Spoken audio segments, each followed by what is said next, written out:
Bryan Solstin is a US Senate candidate running his campaign centered around Bitcoin.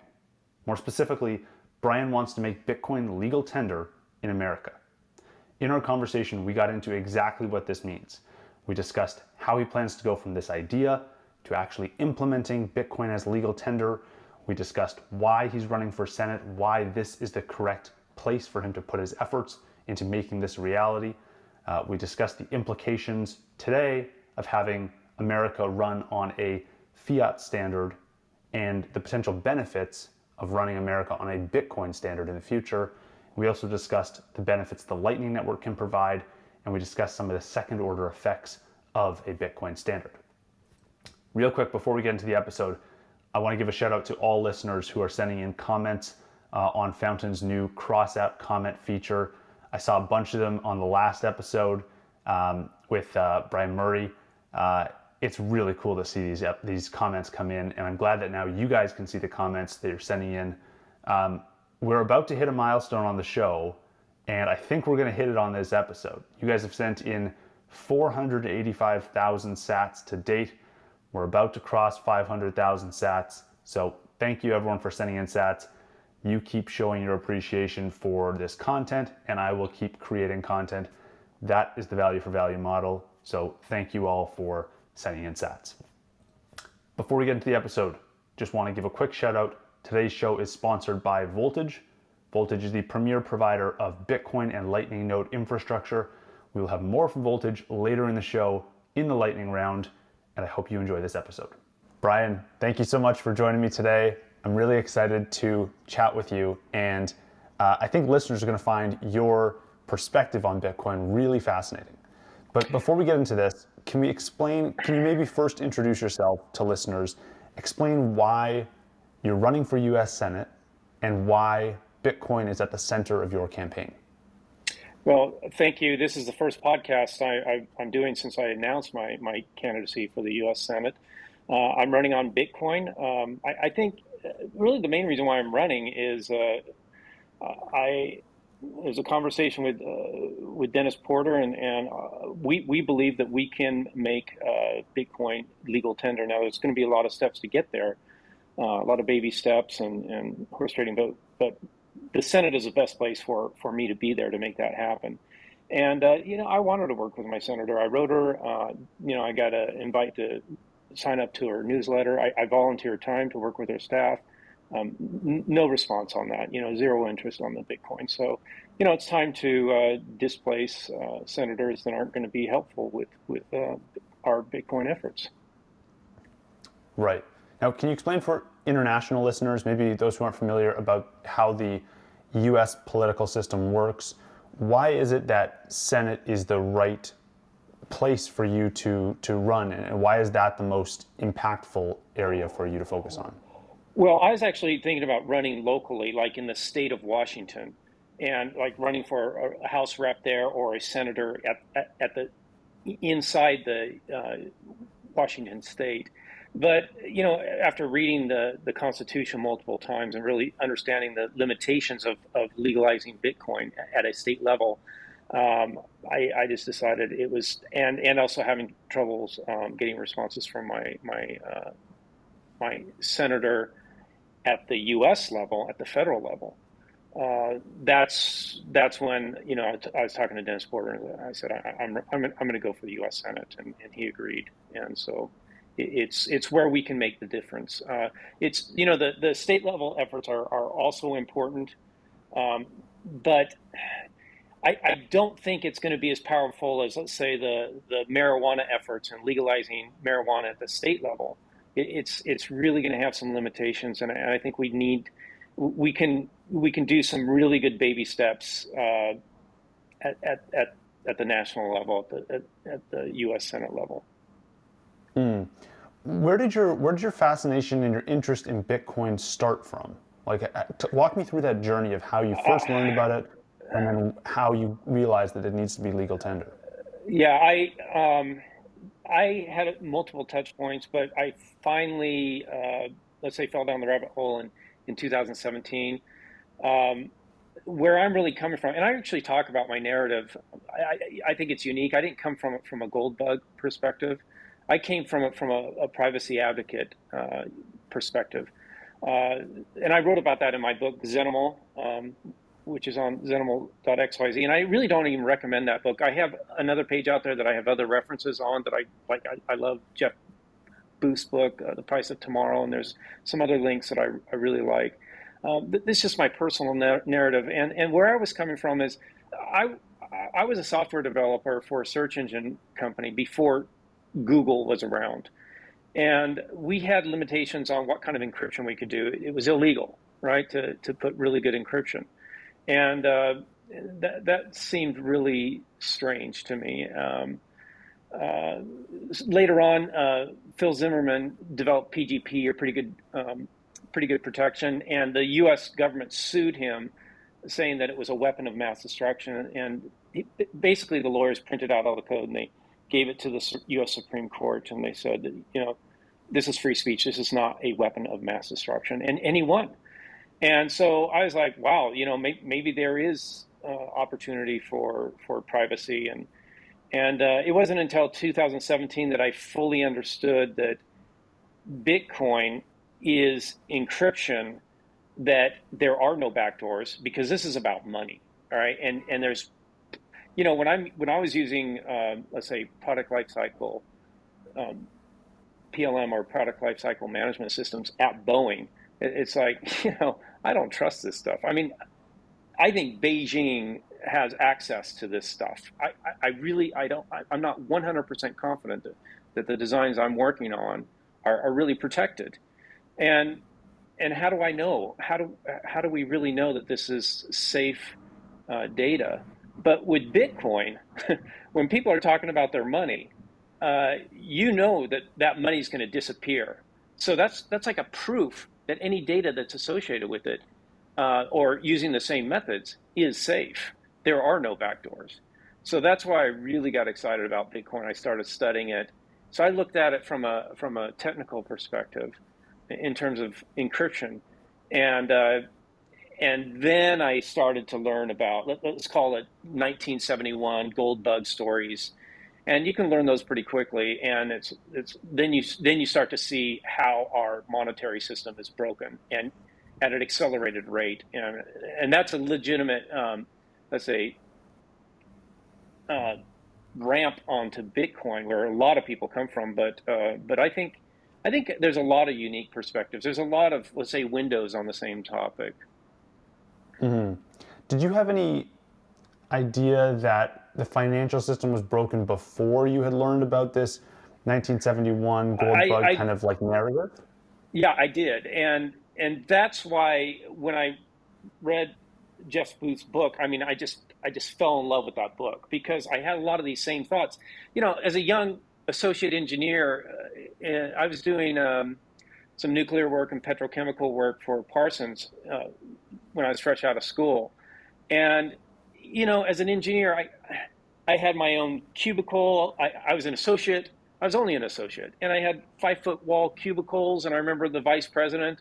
I mean, this was a big company. The vice president of the company, like, knocking on my cubicle door to come chit chat with me, and and then later, as I'm a senior at Boeing, you have what, 3-foot walls, and you're put together like a fishbowl, and managers are really pushing on you to push your signing off on requirements and so on. And I'm thinking, this is really different 30 years later. And I have a perception that this is a broken monetary system. Our engineering, our manufacturing, our design is flowing to foreign countries. We aren't competitive. We're bringing in foreign workers to do the work here, being replaced by them. And so, yeah, when you realize that productivity keeps going up, but your real wages are actually flat for decades, yeah, there's a problem. And so Jeff Booth's book, when I read that, it's like he explains it in a very articulate way. I just synced up with that. Interesting. I think a lot of people will find that fascinating. The link that you're describing between manufacturing jobs leaving America and a broken financial system, or a monetary system that is dependent on the U.S. being having reserve currency status. Can you explain that link and exactly how that works? That when the U.S. has reserve currency status, it may tend to push jobs overseas. Can you kind of just break down Well, how that works for yeah, people? and let me reference WTF happened in 1971.com. They have a really good graphic there where they show a line how productivity keeps going up, and then 1971 happens. Where we created the fiat experiment. Uh, the U.S. dollar was no longer tethered to gold. It was just now fiat, and you can see that real wages flatten out after that. And the reason why is because we are at an accelerated rate. We're transforming to a centralized economy rather than a free market. When you do money printing, that is a centralized economy, and it's really no different than like in the Communist Manifesto. There's on the platform number 5. It's they want to centralize credit. So this is fiat currency as you print, as you're doing quantitative easing, and that is increasing every 10 years, perhaps by an order of magnitude. Um, Mm. yeah, we are a centralized economy now, and even more so in the future.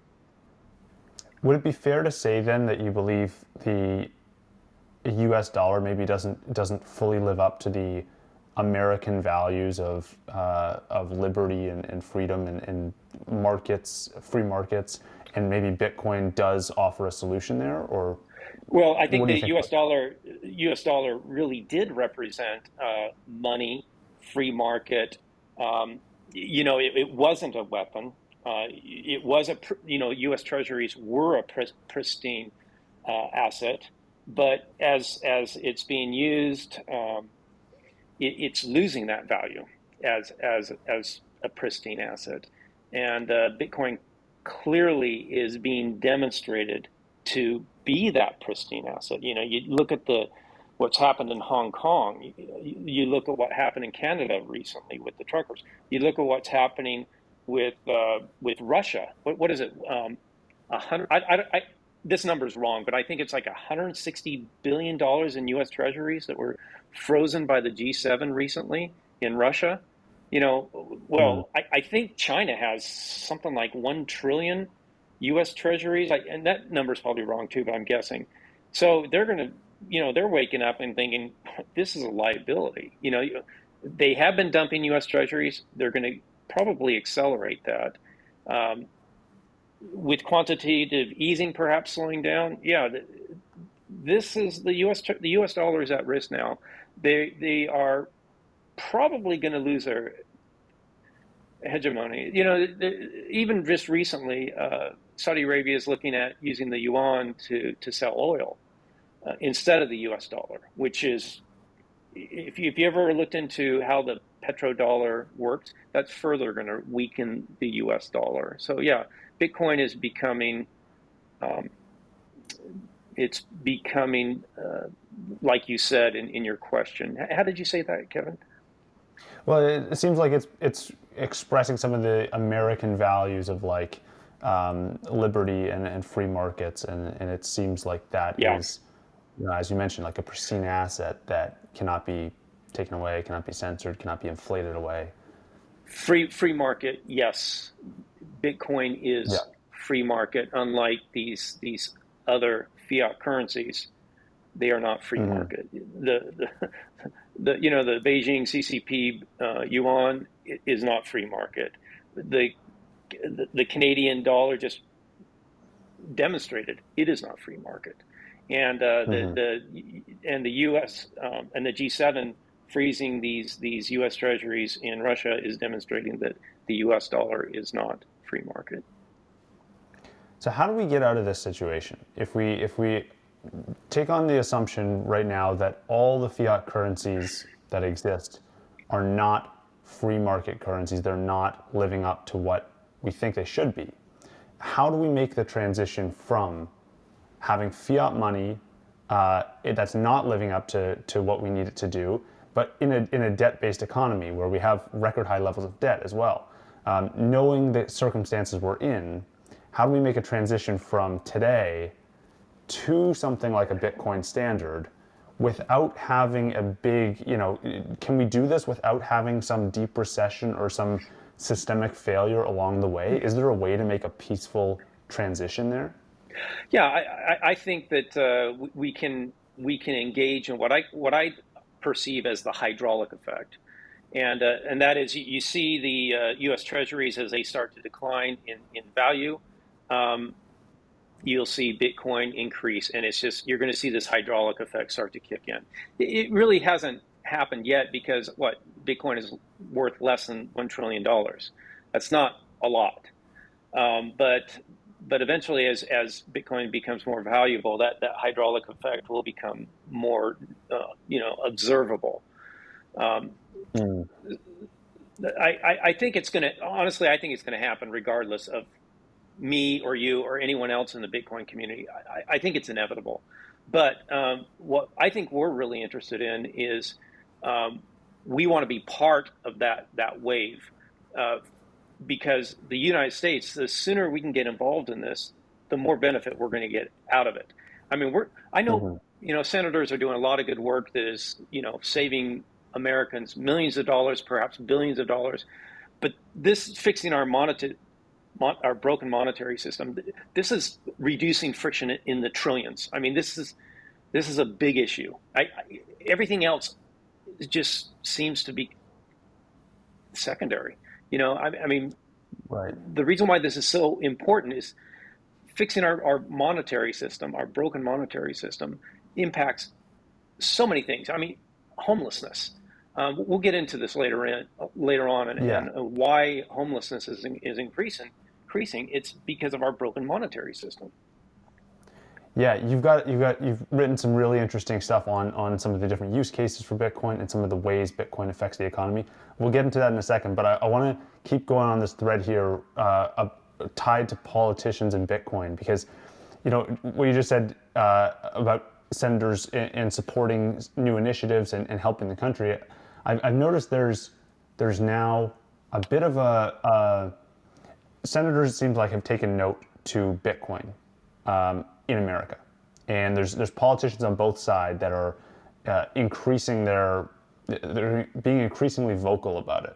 So you have on the one hand politicians that are in favor of Bitcoin, on the other hand politicians that are against it and think that it's a threat.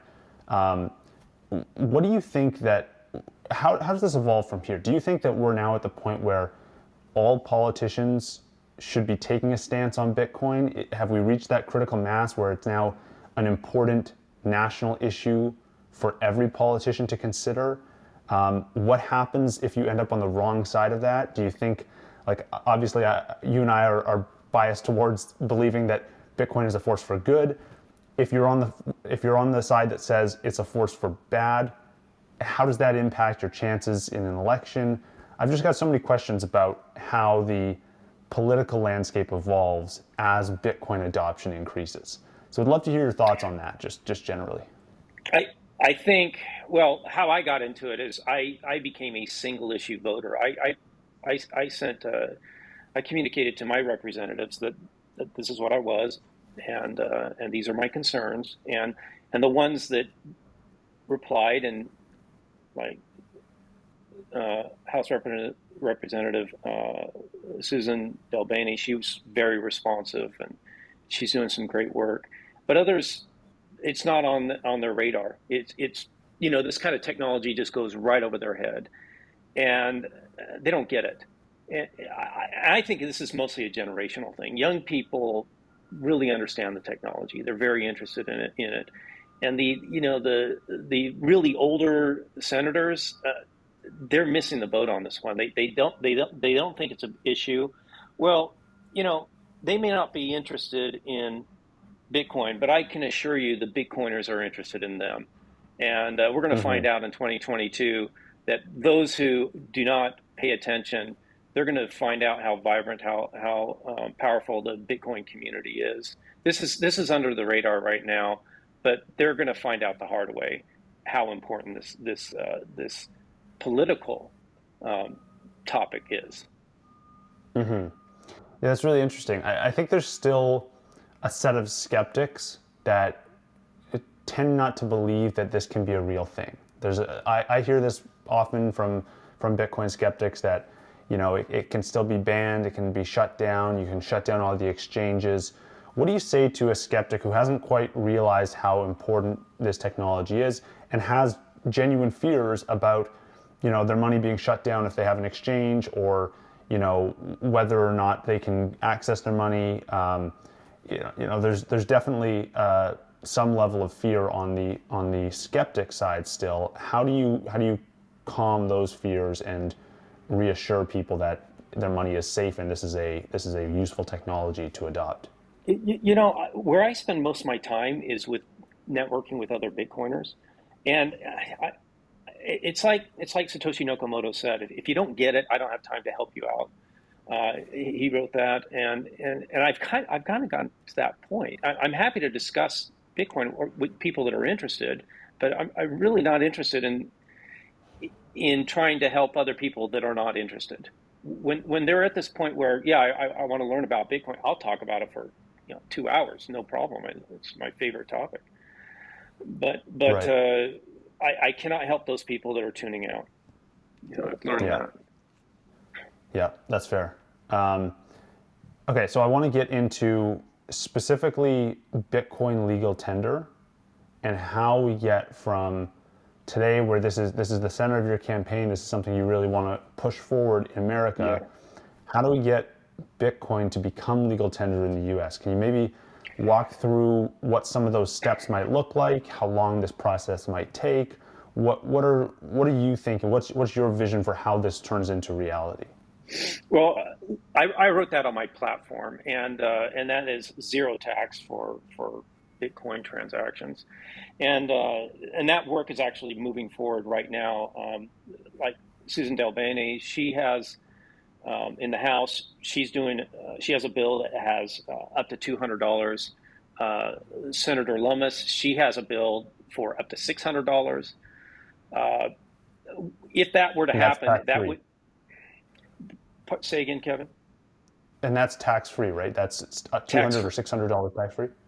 tax free, and that's extremely significant. This is a spark that will light a large fire, because people will be able to use their Lightning Network, buy the proverbial coffee. The transaction is not only fast but effectively free. If you're using like Strike, it'd be like a cost of a penny. If you're using a some of these other wallets, 1/500th of a penny. I mean, it's just a fraction. It's effectively free. So it's cheaper than Visa. It's fast. The finality is faster than Visa and MasterCard. This is a disruptive technology. It's it's great for remittance across nations. It expands way beyond just buying the proverbial coffee. So really, Mm-hmm. we're talking about a monetary system that becomes a global monetary system, and Mm-hmm. it greatly reduces all this friction that we're currently having to deal with because of fiat. Mm. So I actually have this. We can discuss this in more detail on one of my use case scenarios. Yeah, yeah. Let's get into that. You wrote down 22 different use cases for Bitcoin, and this was in response to Minneapolis Fed President, I believe it's Neil Kashkari. I'm going to get the name wrong, but I think that's who Yeah. it is. And can you explain more about why you wrote this and what some of these? We can start to walk through some of these use cases for Bitcoin that you wrote down. Yeah, I was in El Salvador just before it became legal tender down there, and I was hanging out for 5 weeks and hanging out with other Bitcoiners, and um, he said he said I've not seen any use case other than funding illicit activities like drugs and prostitution. This is what our central bank or the Fed Reserve president in Minneapolis, Neil Kashkari. I'm thinking, this guy is a U.S. official, and he's, in my mind, purposely misleading the U.S. public on what Bitcoin is. This idea of drug use and prostitution, it's a public ledger. To hide. If people want to do money laundering, they're going to use cash, or even better, if you're doing large amounts of money, you're going to use real estate. These are proven methods for laundering. Bitcoin is a public ledger. It's traceable. It's not a good place to do money laundering. So I thought this guy was. I felt he was purposely misleading, and central banks around the world are coming up with the same kind of false narrative. So I thought, what, I want to write this down, and I just started writing. I started working on. I spent a lot of time on this, just a little bit every day for about a month, and I continue to work on it because the truth is, there's I only have 22, but there's 100 different use cases out there. This is just a small subset of what Bitcoin is useful for. Mm-hmm. And so you broke some of these down. You have these kind of grouped up into a few buckets, a few different elements here. The first five, can we go through some of those? You cover fiat debasement and Bitcoin's store of value properties. Can you explain the importance of some of those features? Yeah, and by the way, for your users, if you want to go look at this list, go to zenimal.xyz and then click on use cases, and you'll see this I'll list, put so it you in the can show follow notes as along well. if you want. And if you can DM me if there's any of these that you think I can improve, I'd love to hear from you. But the first one, and I'd say hedges against fiat debasement. You could say hedges against inflation, same thing, right? And you'll hear from different news media, oh, Bitcoin is not good for hedge against debasement because they're looking at this very small window. If you zoom out, it's a very good hedge. And when critics of Bitcoin say it's not a hedge against inflation, I wrote this down on the first use case. In 2009, Satoshi Nakamoto posted the root problem. I'm going to read this because this is really important of what Bitcoin, the reason why it was made. The root problem with conventional currency is all the trust that's required to make it work.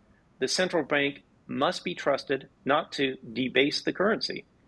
But the history of fiat currencies is full of breaches of that trust.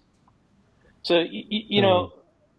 when these central bankers, they're all doing it, they're all printing, so they're saying, no, that's not the problem, it's Bitcoin. Um, no, printing money is theft, okay? It's counterfeiting. It's a problem. It's a big problem. And the problem's just, once you start down that slippery slope, the problems keep accelerating. And Mm-hmm. so, the MMTers, they've been around really since 1971, since this fiat experiment started. But now the MMTers, modern monetary theory, they're trying to say, no, this is the way it's supposed to be. And the magic money printer at the Fed, this is wrong. It is seriously destroying our free market system, and it's mostly impacting the poor and the middle class. It's eviscerating both classes. Mm. And I guess there can be a level of confusion because, as you mentioned, all the central bankers at the same time are printing, and on the surface, that makes all those other fiat currencies kind of stay in tandem with each other roughly because they're all going through that same process. And to an outsider, yeah, it looks like they're all kind of, calmly in that same exchange rate between themselves. But when you compare it then against Bitcoin, you see obviously they're all trending towards zero pretty rapidly. They are, and Um, and they all have to try to peg to reality somehow. And how the U.S. dollar has done it, since 1974, it was the petrodollar. We were really, you know, oil was the currency, and we were pegging to that with our relationship to Saudi Arabia and the other OPEC countries. Basically, we would provide them protection with our military if they would buy U.S. Treasuries and price their oil in U.S. dollars. And so that created an artificial demand, and that's how the U.S. dollar was, let's say, pegged to reality. But But even more importantly, since 1971, uh, we have been manipulating the money, the interest rates down, right? And now we're close to zero, and we can't do that anymore. So we've come to the end of this very large debt cycle, Hmm. and so how do we connect the money back to reality, some kind of currency or some type of commodity, like gold? Uh, that that that's a serious need right now. How is that going to happen? That's a big question. And do you think in the next few decades we will still have a US dollar, or is this something, do you think that Bitcoin comes in and replaces a dollar entirely? Is it a dollar backed by Bitcoin? What does the US dollar's status look like if we pursue this path of making Bitcoin legal tender, holding it on the country's balance sheet? How does the US dollar evolve from there? Well, I think the U.S. dollar is like the Venezuela money. It just keeps on debasing forever. It doesn't ever really die. It just keeps debasing at an accelerated rate. And what's really special about Bitcoin is the proof of work. That proof of work is the connection to reality, because money is just a ledger, and how does this relate to work and time and so on? Well, that proof of work is, fiat has no real connection, and you have to build relationships to create artificial demand for this funny money. And Mm-hmm. that's what's special about Bitcoin is, yeah, people can make all kinds of altcoins and say, hey, look, we're going to save time or money or whatever. Well, you're going to fall into that whole MMT line of thinking. It doesn't hold water, you know. So really, that's what's special about Bitcoin is it was the innovation. Well, it was one of the innovations. Multiple innovations that were brought together like a recipe. But proof of work was one. It's called the atom back hash cache that was brought that was cited in the white paper, and it became proof of work.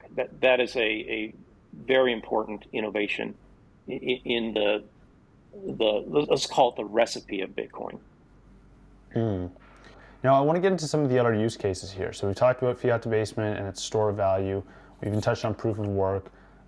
Let's get into Bitcoin's ability to be a medium of exchange and the Lightning Network, Okay. and how you view Yep. those components evolving over time. Okay. So yeah, we're going to skip over a few of them, and I wrote down basically 4 points on that. Store of wealth, medium of exchange at the primary network, medium of exchange at the secondary network, the Lightning Network, and then I even get down into global unit of account. The easiest one, best store of wealth, Bitcoin has proven itself to be the best store of wealth over the past 10 plus years. It has, well, the best stock to flow scarcity model, Plan B, that pseudonym on Twitter, he really brought that to the Bitcoin community's awareness. Um, uh, I mean, yeah, that was like, the curtains opened with Plan B's uh, work in that area. If your viewers aren't familiar with stock to flow, like gold has a slower flow to stock than silver, and silver has a slower flow to stock than copper, and that's why gold is a better stock, or it's a better store of value than silver, because if prices go up, the production of silver goes up and it brings it back down, and copper is the same way, and that's why as gold has a very very slow flow to stock. Uh, that's why if gold goes up in price, it doesn't matter. They can't really increase production.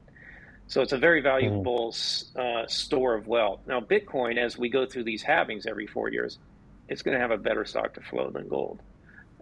And so it's only 21 million. That's one of the most important ingredients in this recipe. And then how do we then take that store of value component and then evolve that into a medium of exchange over time? And where does this fit in terms of the U.S. economy? How do you view Bitcoin adoption happening on that medium of exchange level? Is this something that comes from top-down guidance that says everyone has to now accept Bitcoin? Is this something Yeah. that happens organically? How do you see that evolving? Well, that's why I'm running for Senate. But let me slow this down. I want to back up just to the best store of wealth. There's two important concepts here. You know, Bitcoin is a decentralized network, and I love talking about decentralized currency. That's what I'm really interested in about Bitcoin now. Um, Metcalfe's law, the value of the network goes up by an order of not, what is it, by the power of two? I forget exactly, but every time you add somebody to the network, it isn't going up in a linear way. It's going up in an exponential way. It's like the number of users on Facebook. The value of Facebook goes up exponentially because it's not just one connection. It's, you know, many connections. Like one telephone isn't useful. Two telephones, okay, you can talk to one person. You have five telephones, you can have 25 different connections. So the value of the network goes up exponentially. With Bitcoin, we're going through the same Metcalfe's law thing. You know, we may be growing 30% a year with with users, you know, with active addresses. But Mm-hmm. it's with Metcalfe's law, the value is on average been going up, you know, more than 100% a year. So, so that's not just happening on the primary network. It's starting to happen on the secondary network, Lightning Network, and there's going to be other secondary layer networks, and they're locking up Bitcoin. So it's really two layers of Metcalfe's law that's starting to kick in. And the third thing is, this is an important concept for best store of wealth, is when you become a pristine asset, like a U.S. Treasury or real estate, when people, you know, they want to store their time, their work, their energy, it will flow to, you know, the best stock to flow, because they don't want it to evaporate away. They don't want it to melt away like the U.S. dollar. And so this is why people Mm-hmm. buy real estate. This is why people buy hard assets, is to protect their time, their work, their energy. And so as Bitcoin increasingly is recognized as having the best stock to flow, the best hardest asset out there, you're going to see and more savings time and work flowing into Bitcoin. Mm-hmm. Yeah, But and but it but seems. Oh, go ahead. let me move forward with what you asked previously, and that was medium of exchange. Because yeah, Bitcoin clearly is, you know, the best store of wealth as we go through these halvings. But the best medium of exchange, I I think you know, on the Bitcoin network, clearly, if you want to move $1 billion from London to England, you're not going to, you know, send gold over there. Uh, you can move $1 billion from England to New York with a Bitcoin transaction, and it will cost you $1 or sometimes less, maybe $2 or $3, or in the pennies. So that's already being done. So as a medium of exchange for large transactions, yeah, it is the best. And if you want to talk about medium of exchange for everyday transactions, like buying coffee, that's coming. The only thing we have right now stopping us, the friction that we have involved, is politics. It's our government trying to decree you will use this fiat currency. And when I was down in El Salvador, that's that's when I, you know, you can go and buy a beer for $1.50, and you don't have that friction.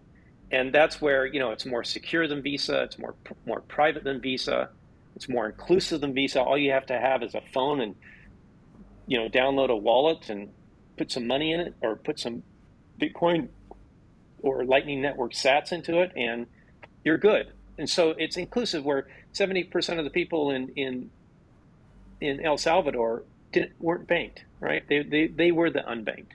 But now roughly 70% of the people in El Salvador have a wallet, and they don't have to get on a bus to go pay their utilities. They can just pay it using digital currency, and even more importantly, a decentralized digital currency that can't be manipulated.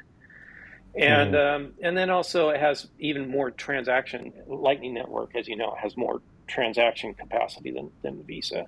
So this is truly a disruptive technology. And the only thing that's really in the way is, and it's new. I mean, this is just emerging.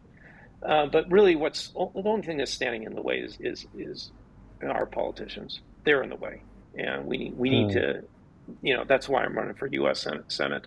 I got to tell you, when I was there, I think I was in El Salvador for in September of 2021, and yeah, I've been down there for 5 weeks, and I'd orange pilled this bartender, and it was my last day there, and I said, let's just do a video and upload this to Twitter, and so I I bought a beer for $1.50, and we did the transaction, and it went from my iPhone to his iPad in less than 2 seconds, and it confirmed. Um, and I uploaded that, and nobody had really seen that. Well, a lot of people had seen it, but the Reddit community, the vast majority of people hadn't seen how easy the transaction was in really buying something. Because before that it was kind of theoretical and done by the programmers and demonstrations. But here we were just buying a $1.50 beer in El Salvador, and it was upvoted like 4,000 times and trended, and it was just a junky, one-off. So what I'm saying is this is new technology. The Lightning Network, the second layer network of Bitcoin, is just emerging, and it's now proved out in El Salvador. So yeah, we don't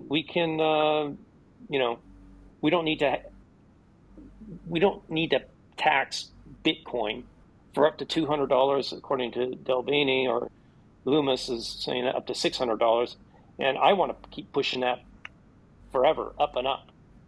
As far as no, we shouldn't be taxing this. This is money, and we should have no friction on that. We should not be taxing, the poor and the middle class. Those kinds of taxes are very damaging to everyday people. Where do you think Bitcoin is going to be most impactful as a medium of exchange? Because we've highlighted a few different buckets of transactions. You first mentioned some of the high value payments that you might do on chain if you're sending $1 billion. You then mentioned some of the everyday usage payments that you might do on Lightning, because maybe it's only a few dollars and the payment fee on that is going to be basically nothing. And then there's also going to be a bucket, I think, of micro transactions, everything like below $1, maybe even below a penny, things that are not possible at all on fiat system. Which of those kind of, if we break it down to like 3 buckets, which of those 3 buckets do you think is going to be most, Bitcoin's going to have the most impact on? I think they're all 3 extremely important. The big transactions on the Bitcoin network, Lightning Network, and other second layer networks are going to, Lightning Network, its growth is kind of slow right now. It's El Salvador and other places around the world. But you're going to see that accelerate, and you're going to get S-curve adoption, and that S-curve adoption is going to be very parabolic on the low end. And we're just kind of trailing, kind of flat, and it's turning up. But let's call it the microtransactions that are beyond Lightning Network, beyond buying a beer, beyond buying a coffee. Or just daily groceries and Amazon. I mean, most purchases are under $200. They are not in the $20,000 range for a car. Those are very rare. The microtransactions, I think the transactions are exciting to me because you're really talking about um, ultra secure um, applications. Right now, we have a bunch of walled gardens. You have Google and you have Facebook and you have different product lifecycle management and computer aided design. And how can you really trust these networks?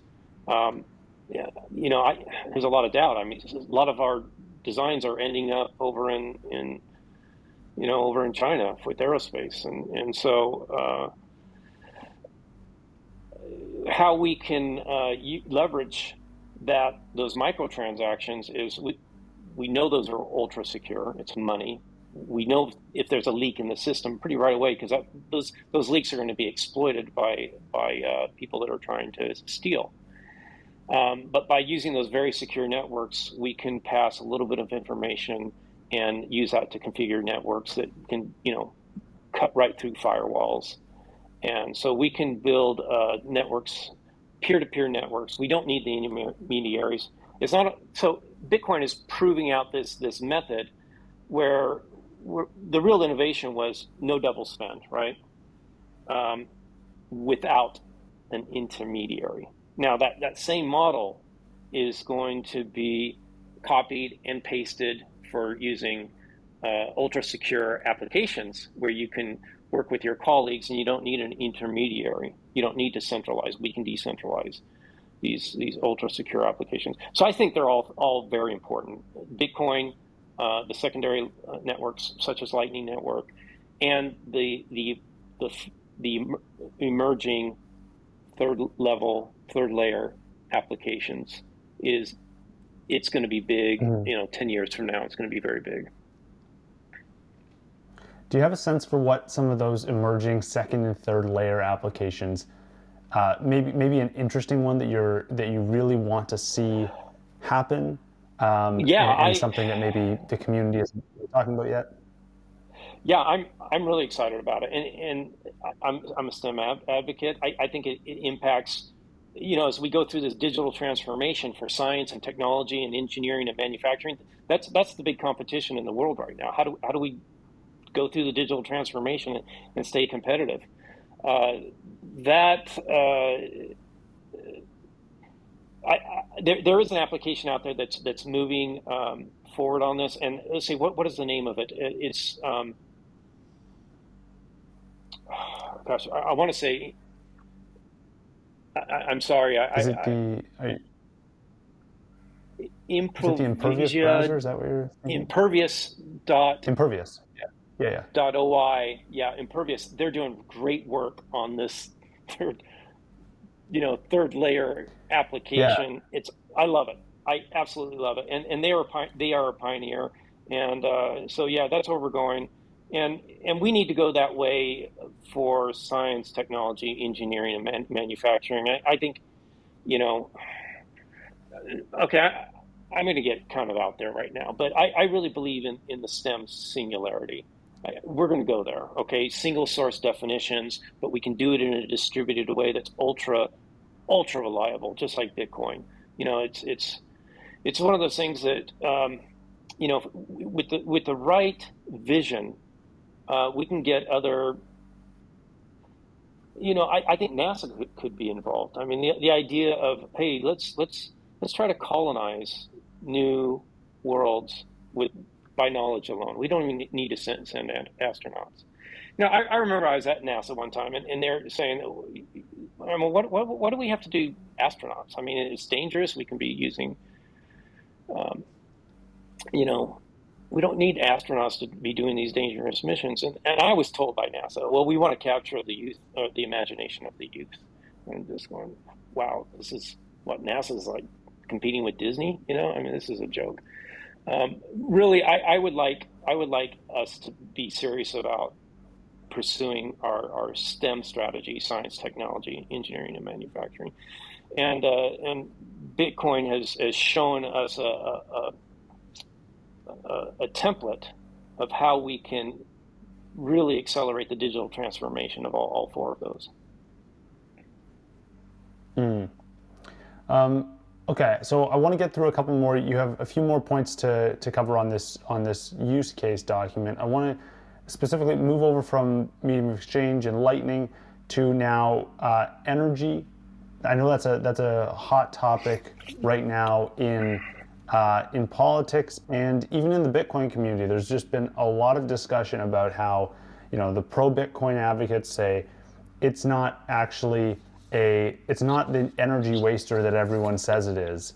There's a lot of renewable energy. There's a lot of energy that is wasted and that Bitcoin can tap into. It can tap into energy in places that cannot transport energy efficiently. What are your thoughts on the Bitcoin energy debate right now and how it's being perceived today in Washington? Well, that relates to use case number 16, and that's my biggest use case in terms of the words that I use. I've rewritten that more than any use case that I've had. This is a very complex topic. It's a hot button for a lot of people. This is the reason. Okay, I'm a fiscal conservative. I'm a Bitcoiner, right? But I'm a Democrat. I'm a social liberal, and the reason why I am is because I'm a conservationist, and I know that really, libertarians and let's say our Texas Bitcoiners, that they're into let's call it the Houston narrative, and they do not like conservation. This idea of climate change is a farce. And okay, I believe climate change is a concern. I mean, is a real issue. It's a significant issue that we need to address. Yet at the same time, oil is the most energy dense energy out there. Oil is. It's really cheap energy, and it drives our economy. It's critically important. And Bitcoin has proof of work because we're not magic monetary theory, right? You can't just print Bitcoin. There's work there. It's an honest ledger, unlike the fiats. And so the proof of work, there's a lot of MMTers and let's call them Keynesians that want to conflate these environmental issues with Bitcoin. They want to say, you should not be using all this energy. It's wasteful. You're polluting. This is a climate change issue. Senator Warren's always conflating this. I think it's disingenuous. I think it's misinformation. I believe that Bitcoin is ESG. It isn't just high in terms of ESG. It is ESG. And what is ESG? It's environmental, social, and governance, right? And there's a reason why Bitcoin is environmental. First of all, fiat is an environmental disaster, and Bitcoin is actually the apex environmental solution. And this ties in with Jeff Booth's book. When you really start to understand that what the fiat system represents in terms of its hyperconsumption, this Keynesian hyperconsumption, how can you move conservation forward when we have a monetary system that keeps on increasing the stimulus, increasing the consumption, and now we're to the point of hyperconsumption, just to keep the economy going. The monetary system has to be fixed so that conservation is rewarded, so people can save without that money being inflated away, evaporated away by this stimulus, by debasing the money, by inflation. This is robbing money from the poor, from the middle class. So yeah, this is a very big topic, and I actually write down 5 different bullet points just on that one use case. And this is very important. Let me just read the first one. Bitcoin, this is the first bullet point under the use case where, fiat is the environmental disaster, is an environmental disaster, and Bitcoin is the apex environmental solution. And here's why. Bitcoin flips the incentive from debt accumulation and hyper-consumption to savings and conservation. Does that make sense to you, Kevin? It does I'll make read that again. sense. I then wonder, my next question though, when you speak about that, my next question is, how do we make that transition without any serious negative consequences in the meantime? Because these are two polar opposites, right? It's like Yeah. rapidly accumulating debt versus trying to conserve and save, and it's a very different framework for people to make that transition. And with a very interconnected economy, with millions, hundreds of millions of participants, I worry about how that happens without negative consequences. Is there a way to make a transition like that smoothly? Well, the transition is going to happen regardless of whether we want it to or not. And that's what I call the hydraulic effect. It's going to happen. USD is, United States dollar is going to devalue.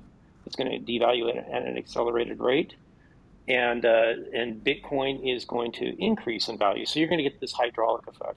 And game theory is whoever gets involved with this first is going to get rewarded the most. And nation states are going to get very involved in this game theory at an accelerated rate.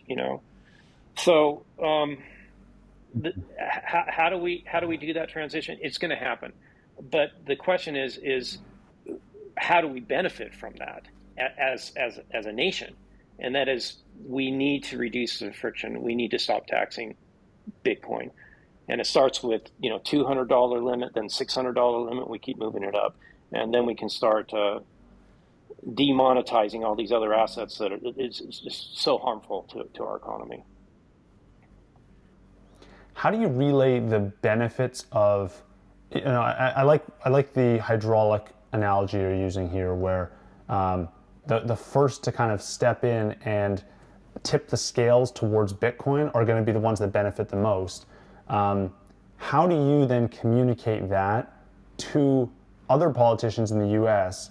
and try and get a movement together to get America to adopt Bitcoin first and benefit from it, disproportionately, when America has, this privilege of being reserve currency status today, and it's entrenched in the current fiat system, and there may be strong opposition that says, hey, we're doing all right now.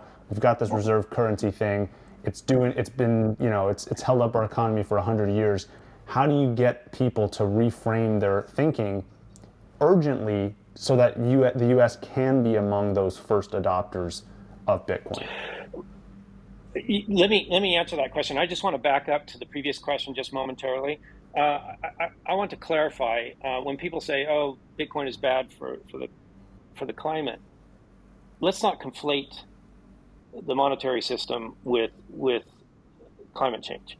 And what I mean by that is using computers isn't a problem for the climate.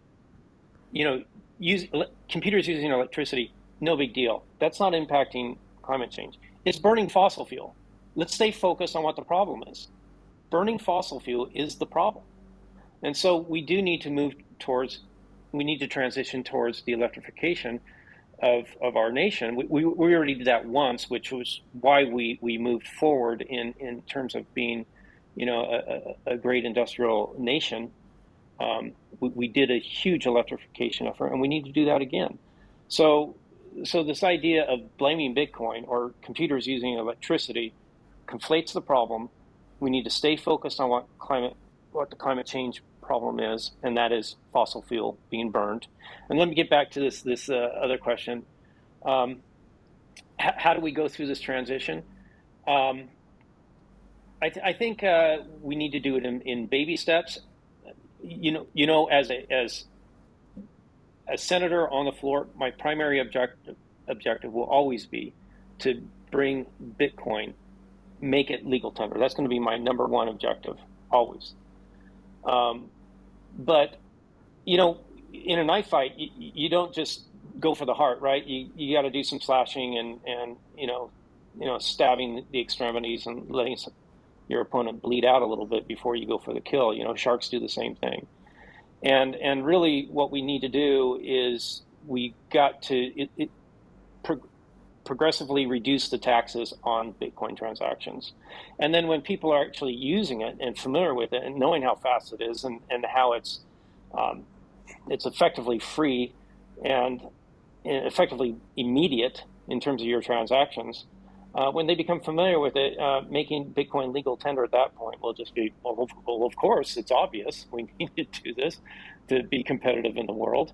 Global workforce our workforce isn't just in the United States, but it's a mesh all over the world. And Bitcoin greatly facilitates that workforce, especially with microtransactions. The U.S. dollars can't do that. That's Now, the strategy. I want to, That's the strategy. Right. How do you think about the timeline here for some of these events? You've mentioned this $200 bill, you mentioned the $600 bill. Your goal is to make Bitcoin legal tender and to eliminate taxes, capital gains tax entirely on it. What do you think of, if you have to kind of make predictions or think about how long this takes as a process, what kind of timeline do you put on the intermediate steps and then your final goal of making Bitcoin legal tender? I think realistically, it's probably going to take 2 terms to make it legal tender. I think making it, getting rid of the taxes on Bitcoin so that we can do day-to-day transactions, easily done in the first term, easily. And what's cool about that is legal tender, like when I was in El Salvador and I was talking to the merchants down there, it's like, hey, we're being forced to accept Bitcoin. What if we don't want to accept Bitcoin? Well, we really don't need a revolution. We need an evolution. And if they just simply have that option where it's like, oh, I can do a transaction, I don't have a taxable event, that's great. You're making life easier for the merchants. Whereas if you're going directly to legal tender, then you're forcing people to adopt a transaction method that they may not want. If it's legal tender, you have to, by decree, you have to do it. And so I think it really, if you jump right to legal tender right from the very beginning, rather than doing baby steps and doing a little horse trading, these baby steps are actually is better for everyone. And so, yeah, we need to get rid of the taxes on these Bitcoin transactions. And then when everyone is familiar with it and the systems are out there and they're readily available, well, then it becomes just obvious. Of course, we're going to have Bitcoin as legal tender. I mean, why is that such a radical idea? But the goal to really accelerate our economy, repair our monetary system, accelerate our digital transformation of STEM. I'm a privacy advocate also. Restore, these CBDCs that are being looked at thanks to the executive order recently, that we have to have a digital U.S. dollar. This is surveillance coin. This is Beijing CCP kind of stuff. Chinese Communist Party stuff. This is the 5th item in the platform of the Communist Manifesto, where you start centralizing credit. It's to me, it's scary. And I will do everything to fight the CBDCs. We don't need it. Lightning Network is great.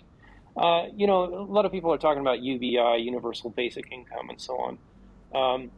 I will not agree with that if it's being done on a CBDC. But I'll certainly be if we can do it over the Lightning Network, where we could do daily UBI for those people that are in need, rather than these costly social programs that have a lot of overhead.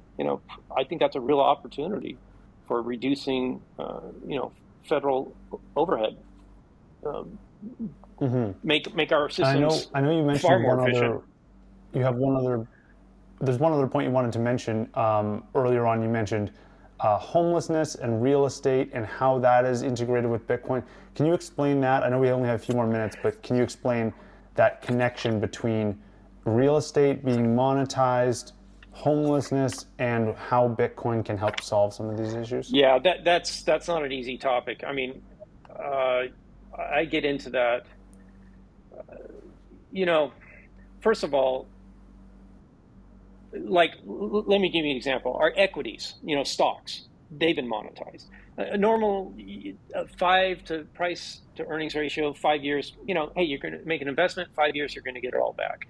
But on some of these PE ratios, they're like 50. I mean, who in their right mind is going to invest some money and expect to get 100% of it back in 50 years? So the reason why people are doing that is because they're trying to keep their money from being debased, inflated, melting like a ice cube. So they're cashing in their fiat and they're buying things to protect it. So that's what I mean by monetizing. And other people, I'm just using their vocabulary, monetizing our equities, our stocks, but also as we monetize our assets and they go up, this is the reason why engineering design is flowing to other countries, because they can do their design, their manufacturing, their engineering cheaper in other countries. So this exporting our U.S. treasuries is at an increasing rate because we can just print it out of thin air. Um, our financial class has grown from 5%, which is normal, to 20%. And so all we have to do is print money. So yeah, our manufacturing, our engineering, our design keeps on flowing. We can reverse that if we demonetize a lot of these assets and have fair market value for them. But our fiat debasement is distorting all of these prices, real price signals. And so let's talk about homes. Well, the boomers love it when stocks go up. They've been going up thanks to this money printing. We're socializing the bankruptcies of the zombie companies of the 2008 2009 crises. We don't allow the big banks to go bankrupt. Airlines, we socialize those bankruptcies. So yeah, equities go up. Housing prices always go up because we have a huge U.S. debt, and they got to keep the taxes coming in. So the Fed is going to come in and do more quantitative easing, and instead of billions of dollars, we're talking trillions of dollars now. So it keeps accelerating. It's 10 years from now, it's going to be, perhaps an order of magnitude worse. It's not sustainable. So we're gonna go through a real problem in the future. But if we were to demonetize housing, and let me give you an example. In Vancouver, Canada, they have a lot of people from China buying homes, and they're just staying empty. They're doing the same thing in China. They build these ghost towns, and it's how they store money as a store of wealth. And so yeah, a lot of these homes, these big beautiful homes in Vancouver, Canada, are empty, and then there's people homeless on the streets, and both scenarios are growing. So if you demonetize that and you bring down the value, the millennials will have affordable housing. And that's why I say, building affordable housing is really symbolic. It's political. It only impacts a small fraction of the homeless people. But if you demonetize the housing, that impacts millions of people. And when I was growing up, we didn't have people camping out on the sidewalks. It was a different story. Housing wasn't monetized. It was a free market system. But with this debasement of the currency and people using their homes as a lifeboat against inflation, well, Bitcoin is going to prove out to be a better store of wealth. It's going to be a better lifeboat. And so we will, by fixing the broken monetary system, it will be the best way to address the growing homeless problem that we have here in the United States. I really appreciate that perspective. I think that's something that a lot of people don't quite clue into, because real estate for the longest time has been deemed this asset that's just going to continue going up, and it's promoted as the safe asset and the thing that everyone has to have a house, everyone has to buy one. And I think you're right. I think you're on something here where it's not if you demonetize it, and if you find a better place to store wealth, all of a sudden home prices come down, people stop using them as a tool to store wealth, and they start using them as a consumption item for having a shelter and a home and a roof over their head as it Yeah. was intended. So yeah, Yeah. fascinating perspective. Boomers are, they're going to, it's convenient for them not to understand Bitcoin. They like their housing, their homes to just keep on going up in value. They love it when their stocks just keep on going up in value, you know, far beyond free market, price to earnings, real valuations. But this artificial, you know, economy that we have now, the synthetic GDP that we keep on doing at an accelerated rate, just so that we can somehow continue to print money and have centralized control of supporting these programs. It's not fair to the next generation. It's just we've spent their future, and now it's obviously catching up to us. Yeah, yeah, that's kind of worrying, but I'm glad it's happening at a time when there is a system now being built where you can kind of take control of your money. You can make sure you're not having your wealth eaten away by inflation or by some other factor. And I think that Bitcoin is offering hope for the next generation. Real quick before we go, where can people go to learn more about you, your campaign, and when is this election coming up? Okay, August 2nd is going to be the primary, and I really need your support.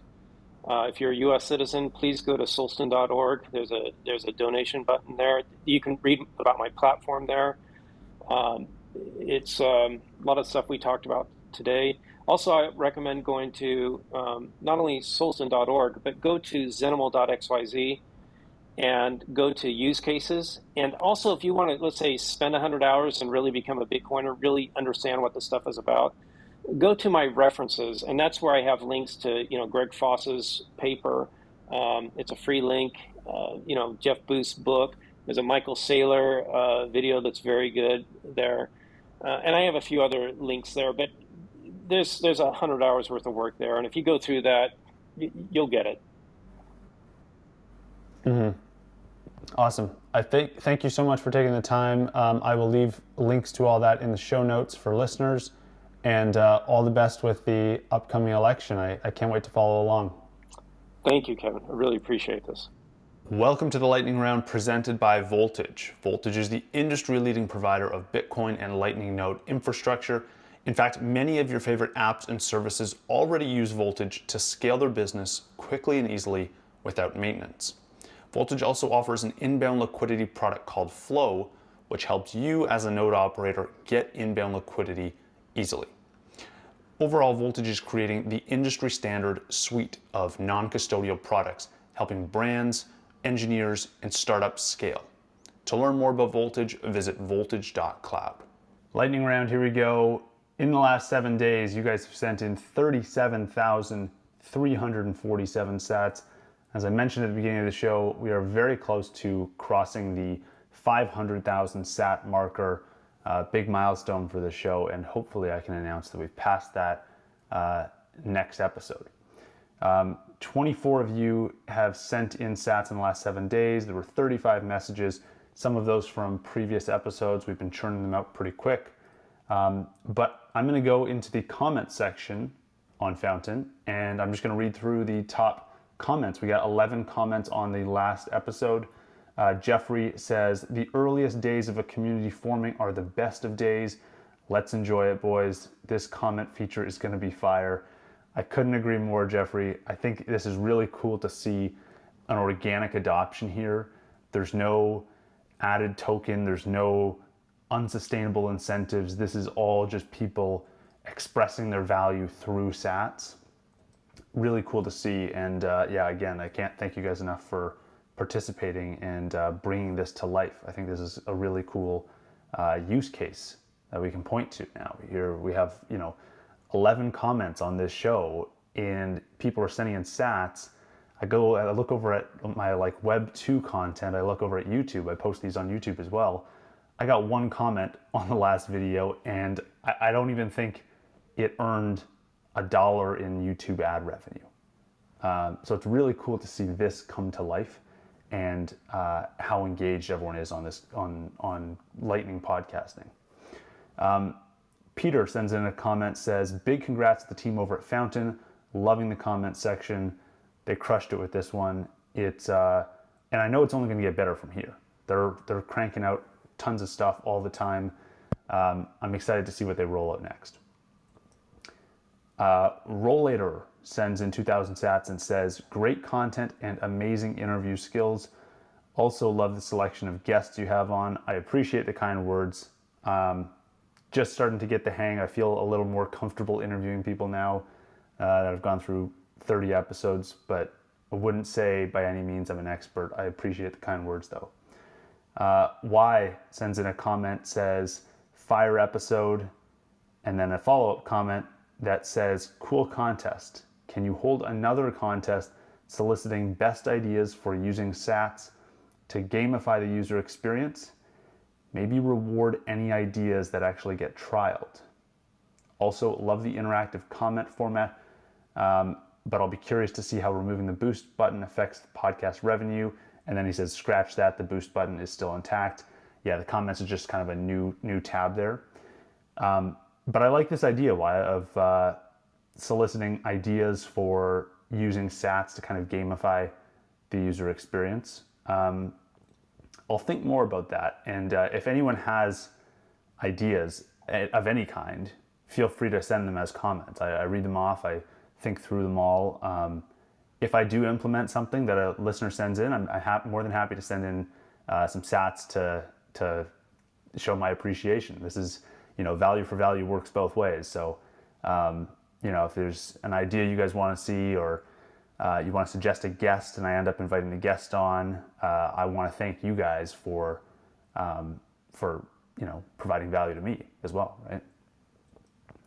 right? Next comment comes in from an anonymous user. They say, keep up the great work, send in 500 sats. Thank you.